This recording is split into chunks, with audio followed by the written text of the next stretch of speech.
ये कहानी है एक लड़के और लड़की की। लड़की की शादी हो गई है और लड़की शादी के बाद लड़के से बात कर रही है। और क्या बात कर रही है ये शायरी में सुनिएगा। शायरी अच्छी लगे तो लाइक कमेंट शेयर जरूर करिएगा। के बीच में ही फंस कर रहेगी, एक तरफ कुआं तो दूसरे तरफ खाई है। और कोई एक जगह बता दे जिस जगह पे तूने मुझे ना आजमाई है। आकर देख तू मेरी जगह, मैंने कैसे इस घर को संभाल रखा है। मैं हुई अपने घर की इज्जत खातिर मजबूर और तू मुझे जमाने में बेवफा कहता है। बस कोई ऐसी जगह बता दे जहाँ तूने मुझे आजमाई नहीं, और कोई ऐसी राज की बात हो जो मैंने तुझे बताई नहीं।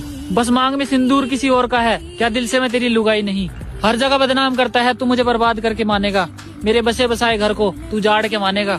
घर वालों ने इज्जत की पगड़ी बांध दी, क्या करूं मैं तेरे साथ आ भी तो नहीं सकती।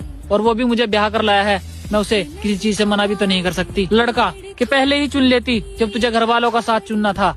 और तुझे बेवफा कैसे न कहूँ जब तुझे सपनों का राजा किसी और को चुनना था।